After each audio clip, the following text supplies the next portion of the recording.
Churches use Shameware to make sure the members don't watch pornography. King Charles has hired a full-time piper to wake him up every morning. And a university mistakenly sent out 4,000 acceptance letters to law school. These are the weird stories for Thursday on Weird AF News, the only daily weird news podcast. The only daily weird news podcast. A church is using Shameware to make sure the members don't watch any pornography. An evangelical Southern Baptist church known as Grace Point was caught relying on a little more than God's watchful gaze to keep an eye on its members of the congregation. New members that join Grace Point's congregation are asked to install an app on their phone called Covenant Eyes, which is explicitly marketed as an anti-pornography app. What Covenant Eyes does is it spies on its members' web traffic, takes a screenshot of their phone screens every single minute, and then sends every minute? It seems a little invasive. A screenshot of their phone every damn minute sends all this information to a, quote, accountability partner. In reality, this is spyware at the end of the day. But it's spyware that you volunteer for. I don't know who would do this, but I guess if you want to join the congregation, you have to agree to it. One member who has since left the congregation told the media that they received accusatory emails from Grace Point, which contained eerily detailed reports of his digital activity, ranging from everything to his mundane browsing habits to even flagging a search of the hashtag gay. Oh, yeah, I mean, of course you can't search for anything gay. God doesn't approve of that. Covenant Eyes definitely doesn't approve of that. Covenant Eyes is part of a broader but lesser-known spectrum of apps known as Shameware. Have you guys heard of Shameware? This is the first I've heard of it. These are apps used by religious groups and parents to shame people into dropping their pornographic habits and their any other, quote, immoral activity. Seems funny to me that in 2022, they're calling pornography immoral. It's almost as though they're unaware of what's going on in the world as a whole right now. How sad. Turns out these apps, like Covenant Eyes and another one called Accountable to You, are doing a lot more than monitoring users' porn habits. Says here they are abusing accessibility permissions on phones in order to survey everything that a user does with them. That includes the aforementioned screenshot capturing, collecting every single visited website, and logging which apps are opened. Not just the porn apps, all the apps. And Grace Point Church isn't alone in employing this shady technology. The media discovered that several other churches coerced their members into installing various forms of Shameware apps. Google took down both Covenant Eyes and Accountable to You from the Google Play Store after Wired presented the company with some findings. Google deemed the apps to be in violation of its policies. However, they're still available on iOS. Here is a quote from a University of California, Los Angeles pornography researcher. Oh, I didn't know this was a job. A porn researcher. I could totally do this. Here's a quote from Nicole. I've never seen anyone who's been on one of these apps feel better about themselves in the long term. These people just end up feeling like there's something wrong with them, when the reality is there likely isn't anything wrong with them. Yeah, I agree with Nicole, the pornography researcher. There's nothing wrong with you if you watch porn. If you want to watch porn, it's pretty normal behavior.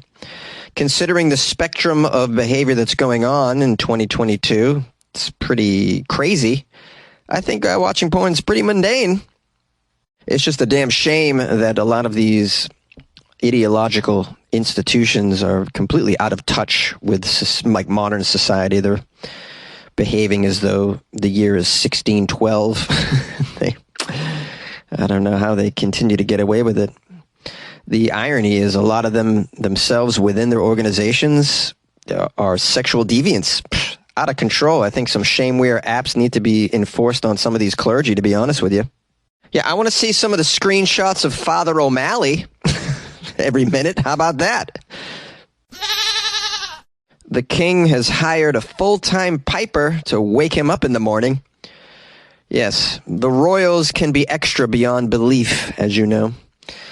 And it appears as though King Charles has hired a piper. He hired a piper to wake him up by playing the bagpipes outside his window at 9 a.m. every day. Ooh, 9 a.m. The king sleeps in. You go, Charles, sleeping in till 9 a.m. Well, he probably doesn't have a damn thing to do, so I guess he can sleep in. Now, you might be surprised to hear, I was surprised to learn that a personal piper is something of a tradition among monarchs. They like to have a personal piper, waking them up. I wonder if they also let them know when it's time for tea and dinner and all that, or when it's nap time. Queen Elizabeth enjoyed a piper, it says here, probably played every time she was supposed to have a martini. According to the media, Charles, the king, recruited Pipe Major Paul Burns for the job. Oh, good for you, Paul Burns. This is probably the highest accolade that you can get as a bagpiper in all the land, is waking up the king in the morning. Now, Major Paul Burns, the piper, also played at Her Majesty's funeral last month. Oh, that was probably his audition. Oh, here's a picture of Paul. Oh, this guy's got the whole getup. This guy's a legit bagpiper, bro. The skirt. Wow. What a silly instrument. Imagine. It looks impossible to play, by the way. I mean, you must have to go to school for this, I'd imagine. Pipe Major Paul Burns tweeted about his experience following the Queen's funeral, saying that, well, Her Majesty Queen Elizabeth II was my colonel-in-chief, and her husband, Prince Philip, the Duke of Edinburgh, was my royal colonel. To have played the pipes at both of their funerals in Windsor Castle is a high honor as a serving soldier, as a young lad living close to Balmoral. Okay, Paul, we get it. It was the best moment of your life. Well, now you get to get up every morning and wake up the damn king.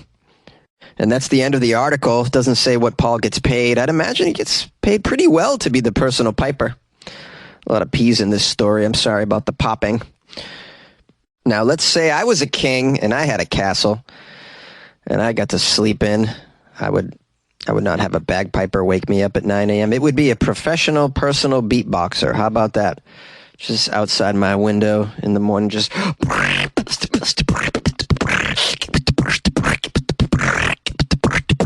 Or maybe I'll just have a recording of my own beatboxing waking me up on a loudspeaker, because I don't know if I could find anyone that beatboxes better than me.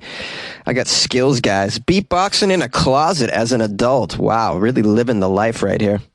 You're probably wondering, why beatbox, Jonesy? Why not the traditional bagpipes? I'm glad you ask. Because I don't like the sound of bagpipes. I find them to be grinding on my brain. Yeah. I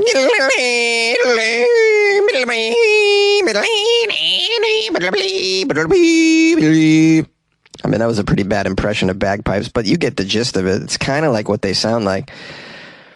They're a little crazy. I don't find it very melodic. Is that the word? Melodious? Melodorific? You like podcasts? You're listening to my podcast. Maybe you thought to yourself, I'd like to make a podcast. Too difficult. No, not with Anchor. Anchor has free creation tools that allow you to record and edit your podcast from your phone or your computer. Anchor distributes your podcast to Apple, Spotify, Stitcher, and more.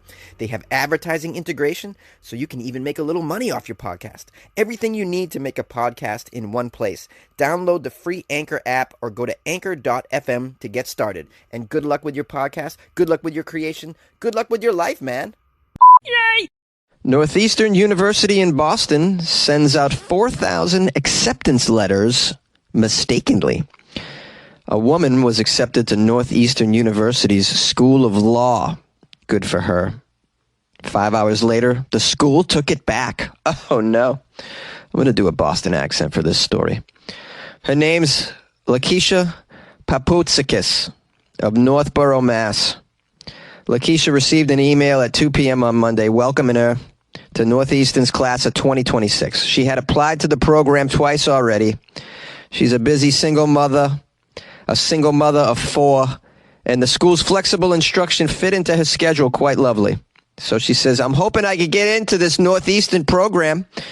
It's for the School of Law, not easy to get into. She said, I was over the moon. Yeah, she was over the moon. She excitedly called and emailed her friends and family to share the news that she got into Northeastern School of Law. This was early decision acceptance, and it included a Northeastern ID number, a merit scholarship, and 2 requirements: that she must resend all other law school applications and pay a $500 enrollment deposit. Oh no, did Lakeisha rescind all her other applications and pay that deposit? She immediately went to pay the deposit, but couldn't get the website to work, she said. She tried emailing Northeastern to report the problem, but nobody reached out to her, she says. And then at about 8 p.m. that night, another email came in from Northeastern. The email rescinded her offer, blaming the acceptance on a technological issue. It read, due to a technical error, 205 current applicants to the School of Law received an erroneous email notifying them of their acceptance into next year's class.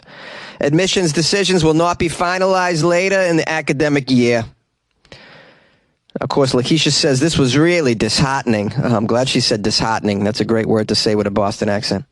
She said it was really disheartening, obviously, for such an accredited, high-ranked university to have such a major glitch and take 5 hours to realize it. 5 hours? That's ridiculous. After such a detailed acceptance, by the way, sorry, just ain't going to cut it. Now, the school claims that not only was the email sent to over 200 current applicants, but over 3,930 applicants who had applied a year ago. Those people, a year ago, they probably moved on. They're in another program, I'd imagine. Very strange to get an acceptance a year later. Says here, while many of those applicants have already matriculated at Northeastern or another law school, they also received the clarification email too. So they got those 2 emails in the same day. Oh, sorry. That was a mistake. The Northeastern University School of Law's current first-year class has 234 students chosen from almost 4,000 applicants. Well, they don't take very many. That's why it's such a big deal when you get in. Yeah, I feel bad for this mother of 4, Papatsakis. This poor Greek girl has got to be very dismayed by this glitch. She says she isn't giving up on her legal aspirations, though. She says, I've wanted to be a lawyer my whole life. Why? This is a blessing in disguise, by the way. You're not going to be happy as a lawyer. There's plenty of lawyers. Do something else, Papatsakis. Come on now. Lawyers. We don't need more lawyers in the world. Come on, take a look around. There's plenty of lawyers. Do something cool, man. Come on. This is the universe telling you, Papatsakis, you could be something cooler than a lawyer. Maybe like learn to play the bagpipes or some shit. You know? This is you could wake up some royalty. Or learn how to beatbox. You could wake me up.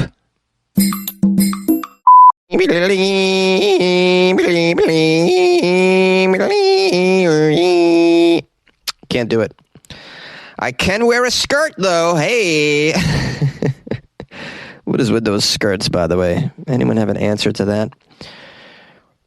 The king wears dresses still, though, so it all makes sense. It all makes sense. How is everybody doing? Are you aware of what today is? Yes. This is the Thursday episode, so tomorrow is Friday. We're going to do Florida Friday, so if you're familiar with the format on Weird AF News, on Fridays we only do weird news from the state of Florida, so please send me those weird Florida stories. You can email them to funnyjones@gmail.com, or you can DM them to me by sliding into my DMs on Instagram @funnyjones. I'm also on Twitter @funnyjones. You can tag me in a Florida story as well. So just send them on over so that I have sufficient ammunition for my Florida Friday recording tomorrow. That would be very helpful. You guys always come through. I'm not worried about it. If you would like to support the show, please tell a friend about it. Tell a friend about Weird AF News. Tell them about Florida Friday. It's a nice little twist that we have on the weekly weird news shows. You know, not everybody does Florida Friday, so not everybody does a daily weird news show. I don't even know why I'm doing this. It's very strange behavior for sure. I wonder if I can fit bagpipes into this closet space. I don't know. They're pretty big. I don't know. I got my mind's on bagpipes now, guys. Very odd. Anyways, if you'd like to support the show because you're rolling in the ducats, you just got a windfall, as they call it, right? Is that a windfall? I don't know what a windfall is. I'd love to have one. Never had one. I think it's when money just shows up, right? Man, do you guys remember the days of the stimmies? Those were nice times. I used my stimmy to go to Mexico City. That's how you do it. That's proper use of your stimmy, to go to a place you've never been. Anyways, if you have some extra ducats because of a windfall or a rich relative passed away and left you a whole castle and a kingdom, you can join the Patreon. The Patreon is the way to do it. Patreon.com/WeirdAFnews, or go to WeirdAFnews.com and click on the Patreon banner. Support. Yeah. It feels good. It's a good way to get into heaven. Although, we know the real way to get into heaven is to stay away from that pornography. You can't be watching that pornography. Download that Shameware so you can get into heaven.